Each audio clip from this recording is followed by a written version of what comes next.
안녕하세요. 오늘은 코로나 3단계에 대해서 알아보도록 할 건데요. 오전에 뉴스가 떴던 내용이에요. 이 내용으로 인해서 오늘 시장이 급변동을 아주 심하게 주었었는데 어떠한 내용인지, 또 3단계로 됐을 때는 어떻게 시장이 변화하고 어떠한 종목들이 움직일 것인지에 대해서 알아보는 시간 가져보도록 하겠습니다.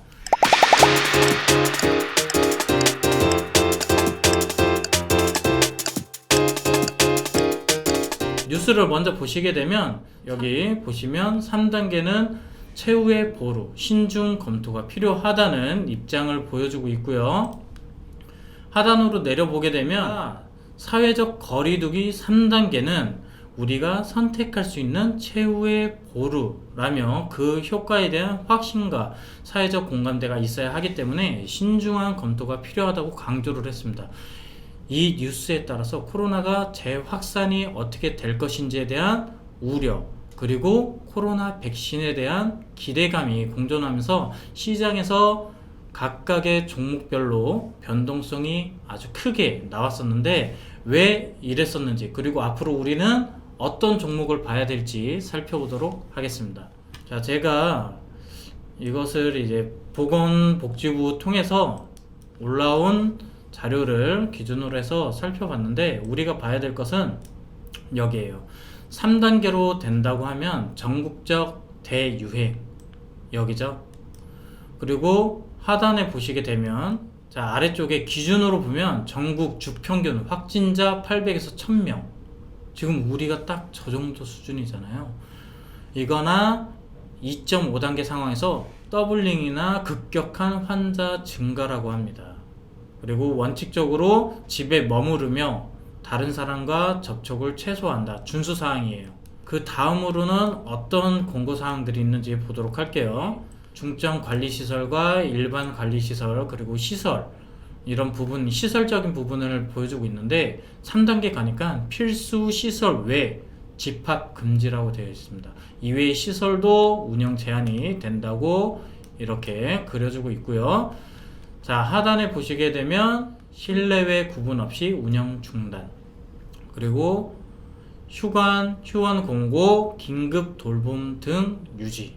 자, 이 내용만 보더라도 거의 대부분의 영업장이 문을 닫는다는 이야기인데 지금 살펴본 거는 다중이용 시설이었고, 자, 일상생활과 사회 경제적 활동을 살펴보면 3단계에서는 실내 전체 2m 이상 거리 유지가 어려운 실외 마스크 착용 의무화가 이루어지고요. 여기 구분해 보시면 마스크 착용 의무화 무조건 해야 된다는 거예요. 자, 모임, 행사, 스포츠 관람, 사람들이 모이는 내용에 대해서는 3단계로 갔을 때는 2.5단계에서는 50인 이상 금지였는데 10인 이상 금지가 됩니다. 스포츠 같은 경우에는 무관중에서 경기가 중단이 되고요. 여러분들 자녀를 다 두고 계시고 고등학생, 초등학생, 대학생까지 있으신데 원격 수업으로 전환이 된다는 거예요. 그리고 이미 다른 일부 학교에서는 원격 수업을 실행한다. 내일부터 15일부터 진행을 한다고 이야기가 되고 있고요. 종교활동 2.5단계에서는 비대면 20명 이내로 인원 제한해서 모임이나 식사 금지하는 조건 하에서 진행이 됐었는데 3단계로 가면 1인 영상만 허용, 모임, 식사 당연히 금지고요. 자, 직장근무 인원의 3분의 1 이상 재택근무 권고인데 3단계로 가면 필수 인력 이외에 재택근무가 의무화된다는 거예요. 그러면 지금 우리가 생계를 이어나가기 위해서는 직장 생활을 해야 되는데 이게 전혀 안 되고 재택근무를 한다고 하면 효율성이 높아지는 업종도 있겠지만 오히려 떨어지거나 직장을 잃는 사람들이 많아진다는 거죠. 그렇기 때문에 이 부분들 생각을 하면서 대응을 하셔야 되겠고, 여기에서도 종목을 찾아볼 수가 있겠습니다. 간단하게 살펴보면 학교 중심으로 보면 원격 관련한 의료나 원격 교육 관련주들의 움직임이 분명히 발생이 될 거고요. 그리고 직장에서도 재택근무가 필수로 진행이 되는 부분이다 보니까 원격의 중요성이 더욱더 높아질 겁니다. 그리고 말씀드렸던 이슈 중에 하나, 지금 시장의 특징을 살펴보게 되면 코로나 백신에 대한 기대감으로 상승이 나왔던 종목 이외에 또 다른 백신이 언급이 된다고 하면 그 관련 종목 또한 급등이 나오고 있는데, 이런 종목들 살펴봐야 될 거고요. 3단계로 간다, 안 가면 좋겠지만 만약에 언급이 나온다고 하면 어떠한 종목들이 갈지 미리 선별을 하고 차트적으로 우리가 먼저 살펴볼 수 있을 것 같아요. 그래서 오늘은 이 내용을 바탕으로 해서 어떠한 종목들을 여러분들이 꼭 살펴보셔야 될지 간략하게 살펴보는 시간 가져보도록 하겠습니다. 자, 살펴보기에 앞서 제가 뉴스 한 가지 이것을 찾아봤는데, 자, 이 내용은 왜 제가 띄웠냐, 여러분들한테 이따가 제가 차트를 보면서 설명을 해줄 내용 중에 하나인데, 이전 기사예요. 이전 기사에서 광동제약 공동판매 베타민 코로나19 30촌에 99.99% 비활성화 확인이 됐다는 뉴스인데 8월 24일에 나왔던 겁니다. 제가 왜 이 뉴스를 띄워드렸는지 차트를 보고 제가 종목들 설명을 해드리면서 짚어 나가도록 하겠습니다. 자, 그럼 우리 차트를 같이 보도록 할게요. 자, 차트를 이렇게 보시게 되면 여러분들이 가장 눈여겨보셨던 종목 셀트리온입니다. 셀트리온 제약이고요. 셀트리온 같은 경우엔 우리나라 굴지의 바이오 기업으로서 코로나 치료제를 만드는 회사로 여러분들이 가장 눈여겨보시는 종목 중에 하나인데, 이 종목을 보시게 되면 계속 그 이슈가 발생이 되고 나서 급등이 나왔습니다. 그런데 여기에서 중요한 거 한 가지, 지금 이 종목을 여러분들이 잡을 수 있을까요? 물론 잡을 수 있습니다. 하지만 여기에서 잡으면 떨어질 수 있는 확률이 높기 때문에 리스크가 증가한다는 거예요. 하지만 여러분들이 여기에서 잡았다, 이 위치에서 이렇게 되는 구간에서 여러분들이 미리 잡을 수 있었다고 하면 분명히 높은 수익을 얻을 수 있었는데요. 이런 종목을 우리는 살펴보자는 겁니다. 오늘 종근당이라는 종목이 급등이 나왔습니다. 급등이 나왔는데 상승폭을 좀 줄였어요. 원래 이 종근당 같은 경우에는 오늘 보니까 11%대까지 급등이 나왔다가 상승폭을 줄였지만 상승세는 이어가는 흐름이에요. 그래서 이 종근당이라는 종목 눈여겨보셔야 될 것 같고요.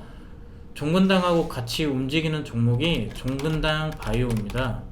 종근당 바이오를 보시게 되면 오히려 종근당 바이오가 가볍기 때문에 오늘 거의 상한가 부근까지 갔다가 일부 상승폭을 축소를 했어요. 그래도 종가상으로 22%를 상승을 해주었습니다. 제가 이 차트를 보여드리는 이유 하나, 방금 전에 보여드렸던 광동제약과 관련된 뉴스입니다. 종근당도 마찬가지로 오늘 이렇게 급등이 나오기 이전에 이슈가 있었어요. 어떠한 이슈가 있었냐, 자, 여기 내용을 보시게 되면 종근당 나파벨탄 코로나19 치료제로 글로벌 임상 3상 승인이 됐다는 겁니다. 지금 호주랑 인도에서 이렇게 진행이 되고 있는데 이 이슈 또한 그 전부터 발생이 됐었고, 오늘 이 이슈가 임상 3상에 들어갔다고 하면서 급등이 나온 거예요. 그래서 종근당 바이오가 종근당보다 가볍고 이전에도 같은 이슈로 인해서 급등이 나왔었기 때문에 종근당 바이오가 오늘 급등세를 보였고, 여기서 여러분들이 꼭 보셔야 될 거 광동제약입니다. 광동제약도 제가 뉴스를 보여드린 것처럼 차트 흐름이 너무 좋아요. 지금 시장에서는 제가 처음에 보여드렸던 셀트리온 관련주들도 상당히 좋은 흐름이지만 그렇게 급등이 나온 종목을 여러분들이 쉽게 잡을 수는 있어도 리스크 관리는 어렵다는 거예요. 그래서 아직 시세가 나오지 않은, 시세가 분출이 되지 않은 종목을 여러분들이 잡아야 된다는 거예요. 그래서 이전에 이슈가 됐었지만 주가 흐름이 늦었던, 아직 보이지 않은 종목으로 미리 사서 대기하고 있다가 시세가 터져 주었을 때 우리는 수익을 보고 나와야 되는 거예요. 그래서 오늘 제가 준비한 종목 광동제약이고요. 광동제약은 제가 보여드린 것처럼 이슈가 있습니다. 코로나 치료제로서 효과를 보이고 있으나 아직 시장에서 크게 각광을 보이지 않고 있기 때문에 이 종목 꼭 보셨으면 해서 지금 차트를 띄워드린 거고, 흐름 자체가 너무 좋아요. 일봉으로도 보시게 되면 저점을 이렇게 점차 높여가면서 올라가고 있어서 시세 분출이 나오기 딱 좋고요. 그리고 이전에 거래량이 이렇게 터졌었습니다. 최근 2달 동안 거래량 없이 흘러나오고 추세를 만들어가고 있어요. 상승 추세로 만들어가고 있기 때문에 거래량만 조금 더 붙어주고 이슈화면 되면 충분히 10%, 20% 급등을 먹을 수 있는 종목이라고 생각을 해서 여러분들한테 보여드렸고, 이 종목을 보여드린 이유, 지금 시장을 보시게 되면 뭐 삼성전자, SK 하이닉스 많이 떴습니다. 상승세가 엄청 도드라지고 있고요. 나머지 종목들도 급등세를 이어가고 있습니다. 그런데 그런 종목들로 여러분들이 접근하기에는 어렵다. 시세가 나오기 전에 상승, 급등, 여러분이 좋아하는 급등이 나오기 이전에 이런 종목들로 미리 들어가서 앉아 있다가 급등이 나왔을 때 수익을 청산하고 나와 주어야만 여러분들이 안전한 주식 투자를 할 수 있어서 이 부분 말씀을 드리고 싶어서 오늘 광동제약이라는 종목을 여러분들에게 보여드리고 싶었습니다.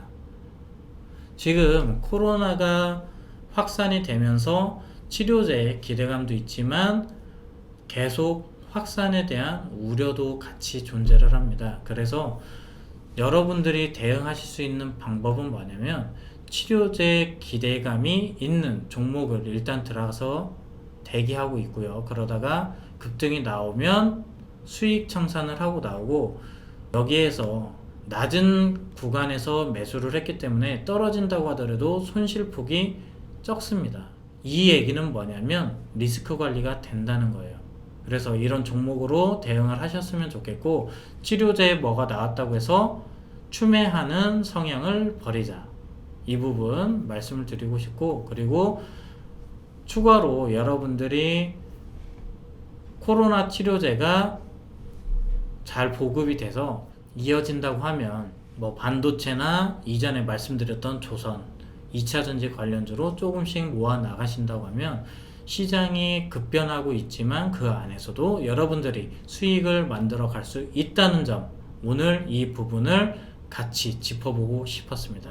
꼭 명심을 하셨으면 좋겠고, 이 영상을 보시는 여러분들은 코로나 백신이나 테마주 쫓아가지 말고 대기하고 미리 진입해서 있다가 급등이 나오면 수익 청산하시고 다시 올라갈 수 있는 종목 잡아서 수익을 내셨으면 좋겠습니다. 오늘은 코로나 치료제와 재확산에 따른 우려에 따라서 어떠한 종목을 어떻게 대응을 해야 될지에 관해서 이야기를 해봤는데, 오늘 말씀드린 것처럼 여러분들이 주식을 너무 공격적으로 투기 성향으로 하시지 마시고 안정적으로 대응을 하셨으면 해서 이 영상 만들어 봤으니까 잘 참고를 하셔서 다른 종목들도 잘 대응을 하셨으면 좋겠습니다.